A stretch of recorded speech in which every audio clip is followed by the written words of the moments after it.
My relationship with Dark Castle is such a roller coaster. When we first met, things were great. They took me dancing, bought me flowers. Then things got weird. So I started thinking, maybe it's time we break up. But then they were like, joke's on you, we're married now.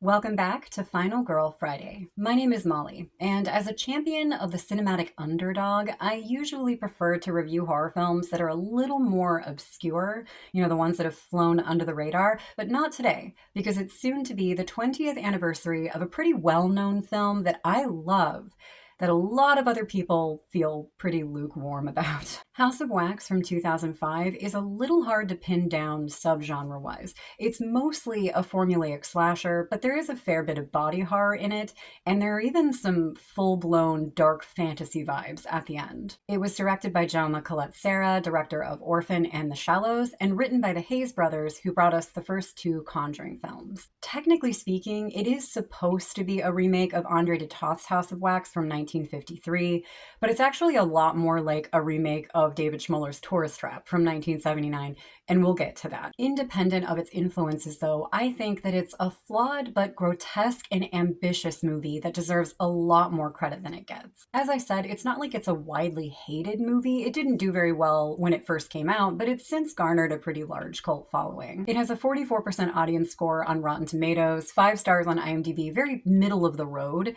but to me, House of Wax is simply not a middle of the road movie, especially for the era. This movie's fucking great. In all fairness, the setup is nothing to write home about. You have a generic group of college friends. You've got the straight-laced Carly and her boyfriend Wade, Carly's best friend Paige and her boyfriend Blake, their nerdy friend Dalton, and Carly's delinquent twin brother Nick, who's got beef with everybody. I'm not just being hyperbolic, that's literally how she describes him. En route to an out-of-town football game, they stop off to camp and have an awkward encounter with a mysterious truck in the middle of the night. They also notice a foul smell in the area, but they ignore it. And in the morning, Wade discovers his brand new fan belt is busted. Meanwhile, Carly and Paige wander off into the woods, where Carly slips and falls face first into a roadkill pit, which is very gross and actually a real thing. I didn't know this. I don't know what the hell I thought happened to roadkill after it was removed from the road, but I didn't envision that it would be dumped in these massive pits sometimes, but it is. I also learned that roadkill pits are sometimes used by scientists to study grizzly bears, which was pretty cool.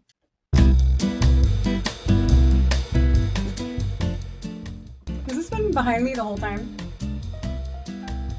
Carly's friends soon join her at the roadkill pit, where they meet Lester, known only as Roadkill Driver in the credits, who tells them that there is a service station nearby. Since the friends took separate cars, Carly and Wade tell the others to just go on to the game without them and they'll catch up, and they hitch a ride with Lester to the very unusual town of Ambrose, at the center of which is a wax museum called House of Wax. Now again, the setup isn't amazing. It's just fine. It's nothing that we haven't seen before, but once they get to Ambrose, that's where the movie really gets going for me. There's no traffic, there's nobody out walking around, but there are some signs of life in the windows, and the wax museum looks like it was pretty well cared for. Carly has zero interest in the wax museum, but Wade is all about it, so he convinces her to explore it with him, which is exactly what I would do. I originally wanted to keep this review spoiler-free, in case anybody watching hasn't seen it, but I realized pretty quickly that there are a couple of deaths in the movie that I can't not talk about if I want to review the movie properly. So spoiler,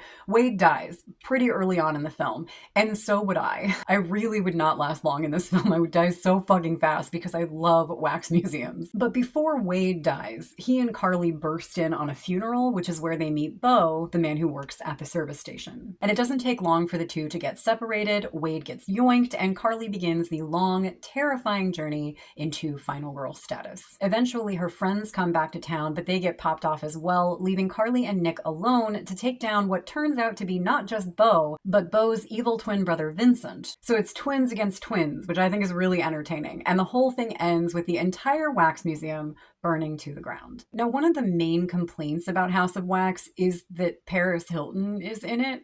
which is a really hard argument to counter. She is in this movie. I can't argue with that. But I'm not here to weigh in on the debate of Paris Hilton's value as a human being. I'm just here to talk about her role in House of Wax, which is relatively small and leads to one of the most memorable deaths in the movie. Plus, personally, I didn't think she did a bad job acting wise. I think people have blown it way out of proportion. I think she was even nominated for a Razzie in this, but I didn't think her performance was that bad. I think the whole cast does a decent job. Alicia Cuthbert held her own pretty well in the lead. Jared Padalecki acted his ass off during his showdown with the killer, and Brian Van Holt was sufficiently unsettling when he needed to be. Although I will never be able to look at him and think about anything other than the dean from Community going, Willie!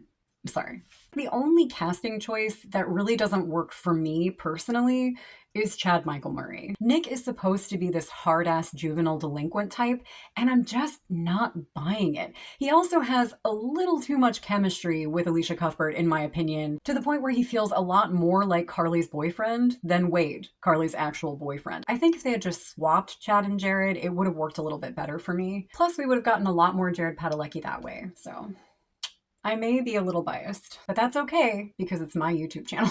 The point is, though, that everybody in the movie did a decent job, and I don't think Paris Hilton was the worst thing about it. My favorite performance in the film, though, is David Harriman as Lester, who I think has less screen time than anyone else in the movie, but his performance is fucking great. Of course, another common complaint about this movie is that it's simply a bad remake of House of Wax, which is even harder to argue with, honestly, depending on how you choose to view the film. If you think of this movie as a remake of House of Wax, which why wouldn't you? That's exactly what Dark Castle wanted you to think. Then yeah, you're gonna think it's a really bad remake. They basically just took the name of the movie and a couple of core elements and brought them over to this movie, and that was it. However, it's a really good remake of David Schmoller's Tourist Trap from 1979.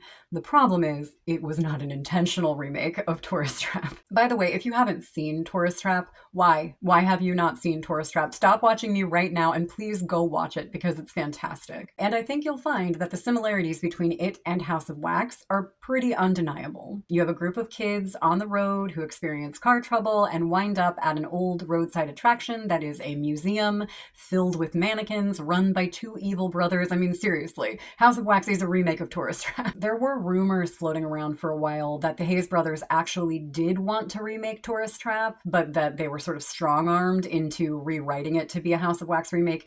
Those rumors have since been debunked. In fact, the Hayes brothers have said that they never even saw Tourist Trap before writing this movie, so yeah. To get the most enjoyment out of House of Wax, I just prefer to look at it as its own entity, an island unto itself, and what a weird, gross island it is. My personal favorite thing about House of Wax is Ambrose, the town in which it takes place. Ambrose is just such a creepy, dusty, forgotten place that feels both very real and like complete fiction at the same time. All the little details, the animatronic nosy neighbor, the church, the pet store, which what the fuck is up with that pet store? We know the town is abandoned. We know the brothers are the only ones who live there, and yet there's a litter of newborn puppies in the pet store window. Who put those puppies there? I know I keep going back to negative reviews, but I read a review of this once where someone said that the budget was probably a packet of Skittles and a gum wrapper, and I'm sorry. What? The budget for House of Wax was $40 million. That was massive for a slasher movie in 2005, and it shows. They built an entire town. You know what? I need to calm down. I'm calm. Not only did they build an entire town and a giant wax museum in it, but then they coated the wax museum in wax and filled it with hyper-realistic wax figures, which, depending on who you're working with, can cost anywhere from $30,000 to $300,000 a piece. So just saying that whatever you think of House of Wax is fine. Just think and say whatever you want about this movie, but if you actually think it looks low budget, I need to calm down. So if you can't tell by now, I think that the production design for House of Wax is incredible. And I really appreciate that Collet-Serra was so determined to keep things as practical as possible. The use of visual effects was minimal, and for the most part, they were used very well. The one big exception being the abysmal decision to remove half of Vincent's face with CGI. That looks like shit. I really wish they hadn't done that. But despite its flaws, I absolutely love House of Wax from 2005. And over the years, it's become one of my favorites of this decade. The film is literally dripping with that edgy early 2000s Dark Castle energy, all the way down to the use of My Chemical Romance for the closing credits, which I also love. And I just have so much fun envisioning them taking one look at House of Wax from 1953 and going, okay, this is great, but like it needs way more wax. I want to wish a happy 20th birthday to House of Wax, and I cannot fucking believe that movie is 20 years old. How does time happen? One of my favorite reviews of this movie is from Kim over on Letterboxd, and it just reads, "Today is the day. Fuck it, House of Wax 5 stars." Other movies turning 20 years old this week include Saw 2, The Descent, Dark Water, Wolf Creek. I'm just going to keep reading these names until you feel as ancient as I do. White Noise, Doom, Hostel. You know something else that makes me feel old? This is how big the text needs to be on my script for me to read it to you guys without my glasses. In terms of performance, you have Paris Hilton and you have Chad Michael Murray. In terms of performance. No, obviously Franz Waxman did the music for House of Wax, because Waxman. You think you're funny? Not particularly at the moment. No. What went wrong with the casting of the Winchester brothers in the early 2000s? Because Jared Padalecki, he made out pretty good. He was in House of Wax. He was also in Marcus Nispel's Friday remake from 2009, which I will probably have to make a video about at some point because I fucking love that movie. It's one of the only other horror movie remakes I love. And Jared was also in Cry Wolf, which was a hot mess of a movie, but he did have, you know, some stuff to do, and he was kind of fun in that.